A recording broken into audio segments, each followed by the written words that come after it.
तो कैसे हैं दोस्तों आप सब। मैं हूं आपका दोस्त विनय मिश्रा। इस वीडियो में हम लोग प्रैक्टिस क्वेश्चन सॉल्व करेंगे एड्रेसिंग मोड के ऊपर। पिछले वीडियो तक के हमने पूरा का पूरा कंसेप्ट जान लिया है, एड्रेसिंग मोड क्या होता है, उसके टाइप्स जान लिए, एक एक पॉइंट हम लोग देख लिए हैं। अब अपने को सिर्फ और सिर्फ क्वेश्चन लगाना है। तो इस वीडियो में हम लोग प्रैक्टिस करेंगे क्वेश्चन, उसके बाद फिर गेट एग्जाम के भी क्वेश्चन लगाएंगे, अपना पूरा का पूरा आइडिया क्लियर कर लेंगे। तो चलिए स्टार्ट करते हैं बिना देरी के। पहला क्वेश्चन हम लोग के सामने है, consider a hypothetical CPU, it uses different operand addressing mode. ये आपको इस तरीके से दे के रखा है, ऑपरेंट एड्रेसिंग मोड, ये अलग अलग एड्रेसिंग मोड दे के रखा है। फ्रीक्वेंसी इनका दे के रखा है 30 है, फिर ये 20% है, फिर 22%, इस तरीके से फ्रीक्वेंसी दे के रखा है। ठीक है, अपने को क्या बोल रहा है क्वेश्चन में, assume that 2 cycle required for memory reference और 1 cycle required for arithmetic operation और 0 साइकिल अपने को लगता है रजिस्टर और इंस्ट्रक्शन के लिए। तो what is the average operand fetch rate of the processor. तो ये कैसे निकालेंगे एवरेज ऑपरेंट फेच रेट। तो देखिए बहुत सिंपल है।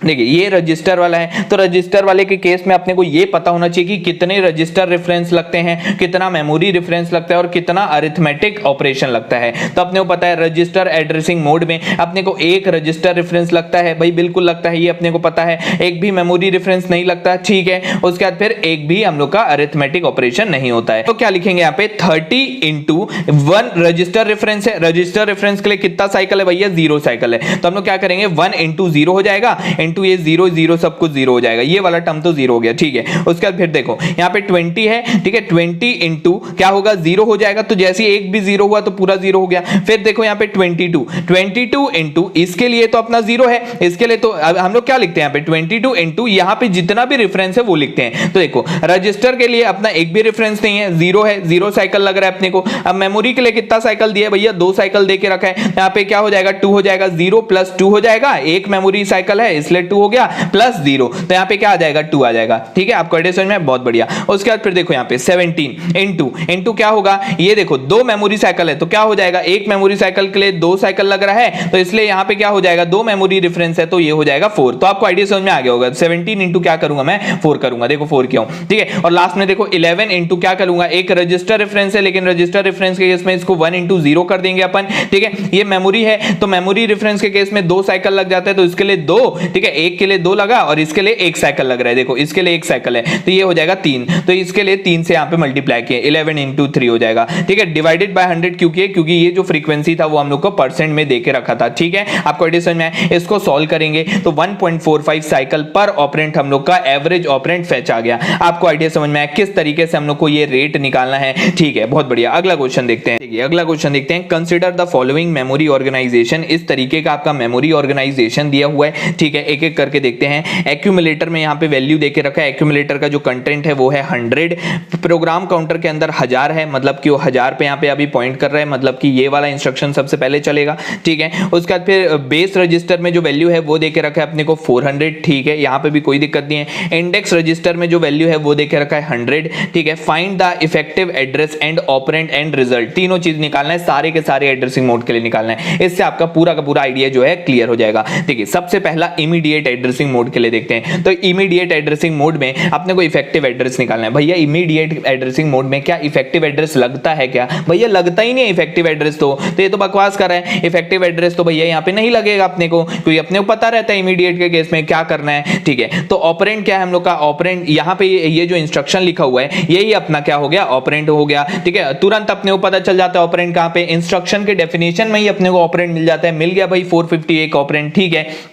अब इंस्ट्रक्शन बोलता है ऐड कर दो 450, अब भैया कहीं भी ऐड कर देंगे क्या, नहीं। एक्यूमुलेटर बेस्ड मशीन यूज कर रहे हैं बाय डिफॉल्ट, तो एक्यूमुलेटर बेस्ड मशीन में जो भी एक्यूमुलेटर का कंटेंट है उसको 450 के साथ ऐड कर दो। तो एक्यूमुलेटर का कंटेंट कितना दिया था, 100 दिया था कि नहीं दिया था, भाई बिल्कुल दिया था, तो इसको ऐड कर दिए। ये आ गया हम लोग का रिजल्ट, तो ये रिजल्ट आ गया, ये ऑपरेंट आ गया और इफेक्टिव एड्रेस कुछ भी नहीं होगा, तो यहाँ पे हम लोग का आंसर आ गया, ठीक है। अब सेकंड पार्ट देखते हैं कि डायरेक्ट एड्रेसिंग मोड के केस में कैसे करेंगे। देखो डायरेक्ट एड्रेसिंग मोड के केस में इस तरीके से हम लोग के इंस्ट्रक्शन है, क्या बोलता है डायरेक्ट एड्रेसिंग मोड की, ये 450 जो लिखा है इस जगह पे जाके देख लो, आपका ऑपरेंड आपके सामने होगा। तो 450 के सामने जाके मैं देखा तो देखो ऑपरेंड मेरे को मिल गया, 50 मेरा ऑपरेंड वैल्यू है, देखो 50 मेरा ऑपरेंड वैल्यू है, बिल्कुल भाई। उसके बाद फिर ऐड इंस्ट्रक्शन करूंगा, तो जब मैं ऐड करूंगा एक्यूमुलेटर का जो कंटेंट है 100 के साथ 50 ऐड किया तो कितना आ गया, 150 आ गया। मेरे हिसाब से आपको आइडिया समझ में आ गया होगा।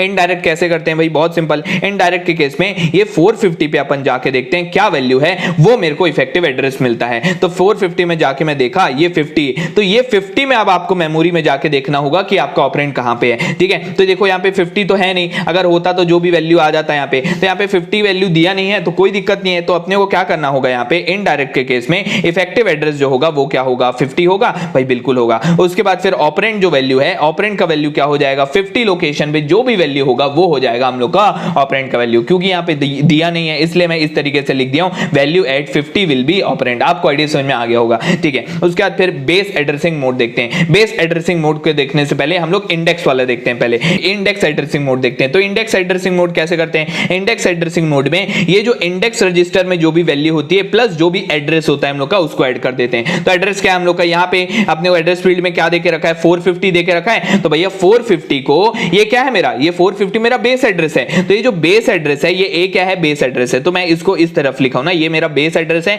प्लस इंडेक्स रजिस्टर में वैल्यू कितना देके रखा है, 100 देके रखा है भाई, बिल्कुल देके रखा है। इसका मतलब ये मेरा क्या हो गया, ऑफसेट का वैल्यू यहाँ पे 100, तो इन दोनों को ऐड किए तो ये क्या आ गया 550। तो ऑपरेंड का वैल्यू कितना हो गया, 550 लोकेशन पे जो वैल्यू होगा वो होगा। तो 550 लोकेशन पे देखो वैल्यू क्या है, 25 है, तो देखो 25 आ गया मेरा ऑपरेंड का वैल्यू। आपको एडिशन में आया, बहुत बढ़िया। अब देखिए बेस एड्रेसिंग मोड में कैसे करेंगे अपन। बेस एड्रेसिंग मोड में जो भी अपना बेस एड्रेस होता है, बेस एड्रेस कितना दिया हुआ है भैया, 450 है हम लोग का बेस एड्रेस, ठीक है। तो ये बेस एड्रेस प्लस ये क्या है, बेस रजिस्टर में जो भी कंटेंट होगा उसको ऐड कर देंगे। तो बेस रजिस्टर में क्या कंटेंट था भैया, 400 था भाई, बिल्कुल था। तो इन दोनों को ऐड मारे तो ये कितना हो गया, 850 हो गया। अब 850 हम लोग का इफेक्टिव एड्रेस हो गया। तो ऑपरेंड का वैल्यू कैसे मिलेगा, 850 लोकेशन पे जाओ, जो भी वैल्यू है उसको उठा लो। तो 850 लोकेशन पे गए, जो भी वैल्यू है उसको उठा लिए, तो ये आ गया हम लोग का 100। आपको आइडिया समझ में आया, बहुत बढ़िया। उसके बाद फिर रिलेटिव एड्रेसिंग मोड में कैसे करेंगे, इफेक्टिव एड्रेस कैसे निकलता है भैया, ये क्या अपना base address plus program counter, ये चीज गड़बड़ नहीं करना है, base address plus program counter. तो बेस एड्रेस ये है, प्रोग्राम काउंटर ये अपन ऐड किए, ये आ गया 1450। आपको आइडिया समझ में आया, 1450 वाली लोकेशन यहां पे दिया नहीं है, इसका मतलब जो भी यहां पे वैल्यू होगा ऑपरेंड अपने को कहां मिलेगा, ये वाली जगह पे मिलेगा, वैल्यू एट 1450। आपको आइडिया समझ में आया किस तरीके से यहां पे काम हो रहा है, बहुत बढ़िया। मेरे हिसाब से अब आपको एड्रेसिंग मोड का कंसेप्ट समझ में आ गया होगा, ठीक है। तो चलिए अगला क्वेश्चन देखते हैं जल्दी से। An instruction is stored at location 300 with its address field stored at location 301, ठीक है, कोई दिक्कत नहीं। The address field has value 400, processor register R1 contain the value 200, find the effective address of the following addressing mode। तो सारे addressing mode के लिए अपने को फिर से वही काम करना है। तो देखो यहाँ पे थोड़ा ध्यान से पढ़ना कि अपना जो इंस्ट्रक्शन है, इंस्ट्रक्शन देखो 300 पे है, लेकिन जो उसका एड्रेस फील्ड है, पिछली बार एड्रेस फील्ड यहीं पे था, इस बार उसका जो एड्रेस फील्ड है ना वो यहाँ पे रखा हुआ है, कहाँ पे, 301 पे, ठीक है, बहुत बढ़िया, बहुत ही अच्छा क्वेश्चन है। The address field has value 400, address field का जो वैल्यू है वो क्या है, 400 है। प्रोसेसर रजिस्टर है, रजिस्टर के अंदर यहाँ पे 200 रखा हुआ है, ठीक है, कोई दिक्कत नहीं है। तो अपना कुछ इस तरीके का आइडिया है, ठीक है, ये अपना इंस्ट्रक्शन है, ये मेरा इंस्ट्रक्शन, इसके अंदर लिखा हुआ है 400, अब ये क्या है 301 है, ये जो लोकेशन है ये क्या है 301 है भैया, ये वाला 300 दिया है तो ये क्या होगा 301 होगा, ठीक है। तो अब डायरेक्ट एड्रेसिंग मोड अगर अपन यूज करते हैं तो इफेक्टिव एड्रेस क्या होगा भैया, जो भी ये लिखा हुआ है वो होगा, इफेक्टिव एड्रेस विल बी 400, ठीक है। इनडायरेक्ट करेंगे तो क्या होगा, वैल्यू एट 400, ठीक है। इफेक्टिव एड्रेस बोल रहा हूं, इफेक्टिव एड्रेस कैसे मिलेगा, आप 400 लोकेशन पे जाओ, वहां पे जो वैल्यू मिलेगा वो होगा इफेक्टिव एड्रेस। तो मेरे हिसाब से आपको समझ में आ गया होगा। और ऑपरेंड निकालना होगा तो फिर से वहां पे वैल्यू देखना होगा, ठीक है। रजिस्टर इनडायरेक्ट एड्रेसिंग मोड कैसे होगा, तो रजिस्टर इनडायरेक्ट में आप रजिस्टर के अंदर जाओ, क्या मिला 200 मिला, तो 200 वाली लोकेशन पे आप जब जाओगे ना, 200 वाली लोकेशन पे जब जाओगे तो अब आपको असली इफेक्टिव एड्रेस मिलेगा। तो ये इस तरीके से लिखा हुआ है, आपको आइडिया समझ में आया होगा, ठीक है। फिर रिलेटिव एड्रेसिंग मोड में क्या होता है, जो भी बेस एड्रेस है, बेस एड्रेस कितना है भैया अपना 400 है, प्लस प्रोग्राम काउंटर कर दो। प्रोग्राम काउंटर अगर ये 301 पे अगर हम लोग का प्रोग्राम काउंटर है, जैसे इंस्ट्रक्शन को ये फेच किया तुरंत प्रोग्राम काउंटर कहां आ जाएगा, यहां पे आ जाएगा। तो प्रोग्राम काउंटर के अंदर जो मोस्ट कॉमन गलती लोग करते हैं वो क्या करते हैं, 300 को ऐड कर देते हैं, जो कि नहीं करना है। ऐड किसको करना है भैया, 301 को करना है। क्यों करना है, क्योंकि जैसे ही इसको फेच करता है वैसे ही इसका वैल्यू जो है प्रोग्राम काउंटर का 301 हो जाता है। तो यहां पे अपने को 301 ऐड करना है, तो आंसर क्या आएगा 701 आएगा, ठीक है। इंडेक्स एड्रेसिंग मोड के लिए कैसे करेंगे, तो बेस एड्रेस में इंडेक्स रजिस्टर में जो भी वैल्यू है वो अब डाल दो। तो बेस वैल्यू कितना है अपना, बेस एड्रेस है 400 प्लस इंडेक्स रजिस्टर, यहां पे अलग अलग नहीं दिया है रजिस्टर, तो ये सारे के के सारे रजिस्टर एक ही काम कर रहे हैं, ठीक है। तो यहाँ पे 400 प्लस 200 विल बी व्हाट 600। मेरे हिसाब से आपको आइडिया समझ में आ गया होगा, ठीक है। अगला क्वेश्चन देखते हैं। अ 2 word instruction is stored in the memory. एक इंस्ट्रक्शन है, 2 वर्ड का इंस्ट्रक्शन है, वो मेमोरी में स्टोर्ड है इस तरीके से, W वाली लोकेशन पे स्टोर है, ठीक है, बिल्कुल पिछले वाले क्वेश्चन के जैसा। और इसका जो एड्रेस फील्ड है वो W+1 वाली लोकेशन पे स्टोर है, ठीक है भाई, कोई दिक्कत नहीं है। और यहाँ पे डिनोटेड बाय Y, इसका जो वैल्यू है वो Y दे के रखा है। द इंडेक्स रजिस्टर का कंटेंट अपने को X दे के रखा है। फाइंड द इफेक्टिव एड्रेस अगर अलग अलग एड्रेसिंग मोड अपन यूज करते हैं। तो देखो प्रोग्राम काउंटर का वैल्यू तुरंत यहाँ पे इसको फेच करने के बाद W+1 हो जाएगा भाई, बिल्कुल हो जाएगा। इंडेक्स रजिस्टर का वैल्यू कितना है, X है, ठीक है भाई, बहुत बढ़िया। इफेक्टिव एड्रेस अपने को निकालना है, तो डायरेक्ट एड्रेसिंग मोड के केस में क्या होगा भैया, Y होगा। मेरे हिसाब से आपको समझ में आ गया होगा। इनडायरेक्ट के केस में वैल्यू एट Y होगा, ठीक है। रिलेटिव एड्रेसिंग मोड के केस में क्या होगा भैया, जो भी हम लोग का बेस एड्रेस है, बेस एड्रेस क्या है, Y है, प्लस प्रोग्राम काउंटर का वैल्यू कितना है, W+1 है। तो मेरे हिसाब से अब आप एकदम अच्छे से इसको समझ गए होंगे, ठीक है। इंडेक्स रजिस्टर में कैसे करेंगे, base address plus index register में जो भी वैल्यू है तो वो क्या था, X था, तो इसको ऐड कर दिया, आंसर आ गया।